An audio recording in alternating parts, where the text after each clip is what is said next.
Story of a Farm Girl, Part 1. As the weather was very fine, the people on the farm had hurried through their dinner and had returned to the fields. The servant, Rose, remained alone in the large kitchen, where the fire was dying out on the hearth beneath the large boiler of hot water.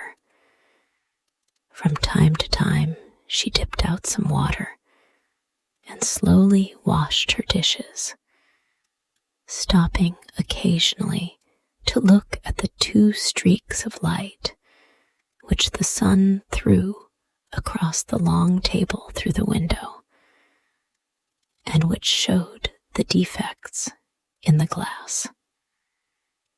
3 venturesome hens were picking up the crumbs under the chairs, while the smell of the poultry yard and the warmth from the cow stall came in through the half-open door, and a cock was heard crowing in the distance. When she had finished her work, wiped down the table, dusted the mantelpiece, and put the plates on the high dresser close to the wooden clock with its loud tick-tock, she drew a long breath as she felt rather oppressed, without exactly knowing why.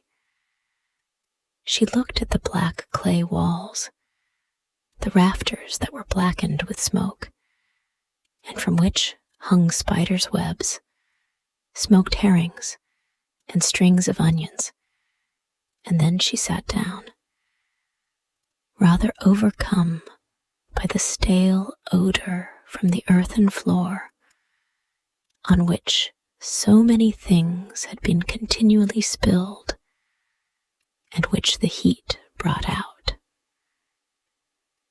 With this, there was mingled the sour smell of the pans of milk, which were set out to raise the cream in the adjoining dairy. She wanted to sew as usual, but she did not feel strong enough, and so she went to the door to get a mouthful of fresh air, which seemed to do her good. The fowls were lying on the steaming dunghill. Some of them were scratching with one claw in search of worms, while the cock stood up proudly in their midst. When he crowed, the cocks in all the neighboring farmyards replied to him, as if they were uttering challenges from farm to farm. The girl looked at them without thinking, and then she raised her eyes and was almost dazzled at the sight of the apple trees in blossom. Just then, a colt, full of life and friskiness, jumped over the ditches, and then stopped suddenly, as if surprised at being alone. She also felt inclined to run. She felt inclined to move and to stretch her limbs and to repose in the warm, breathless air. She took a few undecided steps and closed her eyes, for she was seized with a feeling of animal comfort. And then she went to look for eggs in the hen loft. There were 13 of them, which she took in and put into the storeroom.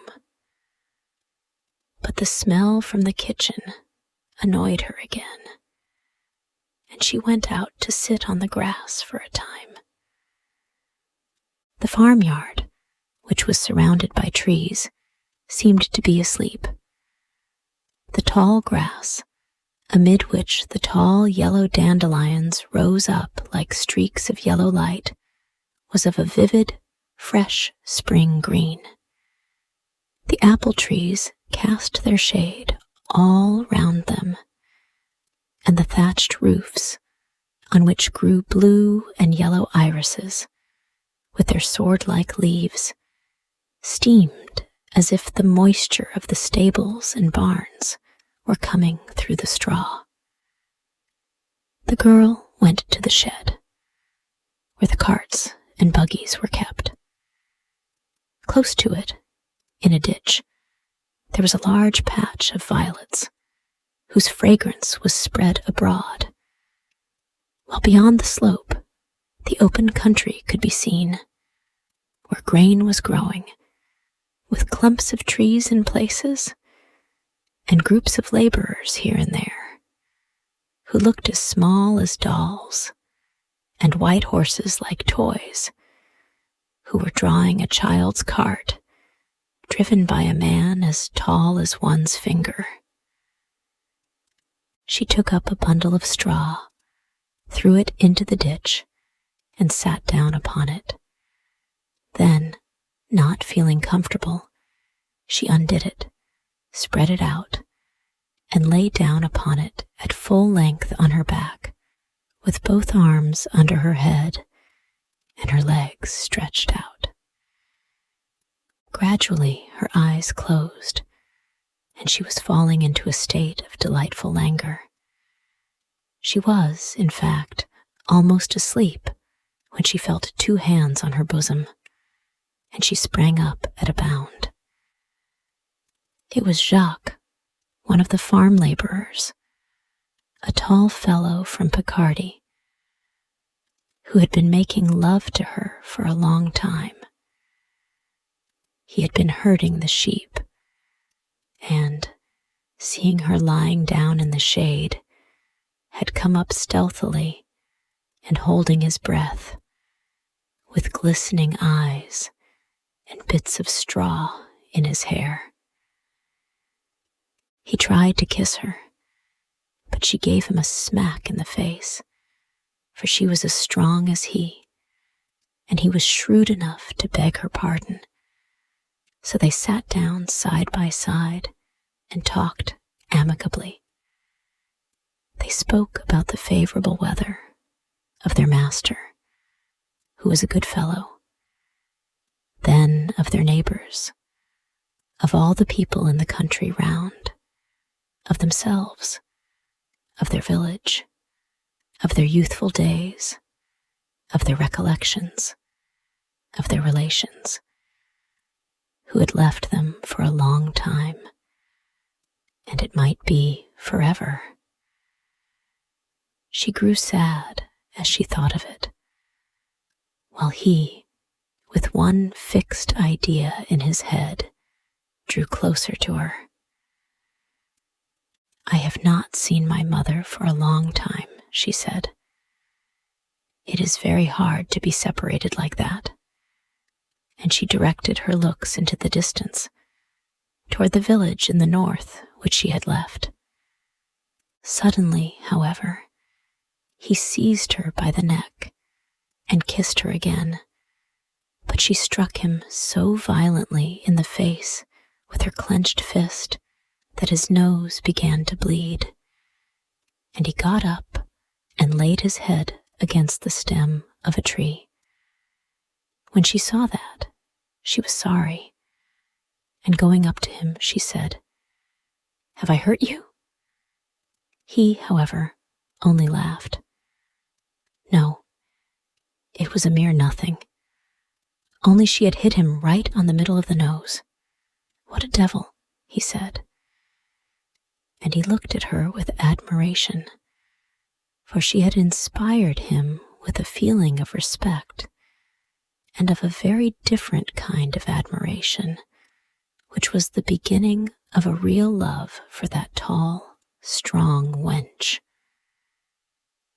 When the bleeding had stopped, he proposed a walk, as he was afraid of his neighbor's heavy hand, if they remained side by side like that much longer. But she took his arm of her own accord in the avenue, as if they had been out for an evening's walk, and said, "It is not nice of you to despise me like that, Jacques." He protested, however. No, he did not despise her. He was in love with her, that was all. "So you really want to marry me?" she asked. He hesitated and then looked at her sideways, while she looked straight ahead of her. She had fat, red cheeks, a full bust beneath her cotton jacket, thick, red lips, and her neck, which was almost bare, was covered with small beads of perspiration. He felt a fresh access of desire, and putting his lips to her ear, he murmured, "Yes, of course I do." Then she threw her arms round his neck and kissed him till they were both out of breath. From that moment, the eternal story of love began between them. They plagued one another in corners. They met in the moonlight beside the haystack and gave each other bruises on the legs, under the table, with their heavy nailed boots. By degrees, however, Jacques seemed to grow tired of her. He avoided her, scarcely spoke to her, and did not try any longer to meet her alone, which made her sad and anxious. And soon she found that she was enceinte. At first she was in a state of consternation, but then she got angry, and her rage increased every day because she could not meet him, as he avoided her most carefully. At last, one night, when everyone in the farmhouse was asleep, she went out noiselessly in her petticoat, with bare feet, crossed the yard, and opened the door of the stable where Jacques was lying in a large box of straw above his horses.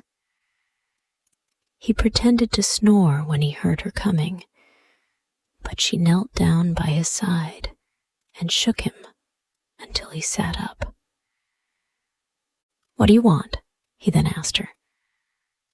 And with clenched teeth and trembling with anger, she replied, I want you to marry me, as you promised." But he only laughed and replied, "Oh, if a man were to marry all the girls with whom he has made a slip, he would have more than enough to do." Then she seized him by the throat, threw him o'er his back, so that he could not get away from her, and half strangling him, she shouted into his face, "I am enceinte. Do you hear? I am enceinte." He gasped for breath, as he was almost choked, and so they remained, both of them, motionless and without speaking, in the dark silence, which was only broken by the noise made by a horse as he pulled the hay out of the manger and then slowly munched it. When Jacques found that she was the stronger, he stammered out, "Very well, I will marry you, as that is the case." But she did not believe his promises. "It must be at once," she said. "You must have the banns put up." "At once," he replied. "Swear solemnly that you will." He hesitated for a few moments, and then said, "I swear it by heaven." Then she released her grasp and went away without another word.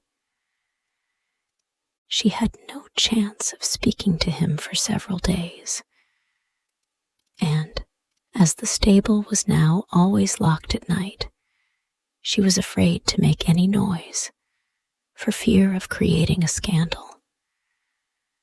One morning, however, she saw another man come in at dinner time, and she said, "Has Jacques left?"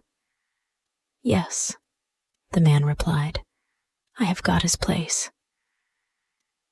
This made her tremble so violently that she could not take the saucepan off the fire. And later, when they were all at work, she went up into her room and cried, burying her head in the bolster so that she might not be heard. During the day, however, she tried to obtain some information without exciting any suspicion. But she was so overwhelmed by the thoughts of her misfortune that she fancied that all the people whom she asked laughed maliciously. All she learned, however, was that he had left the neighborhood altogether.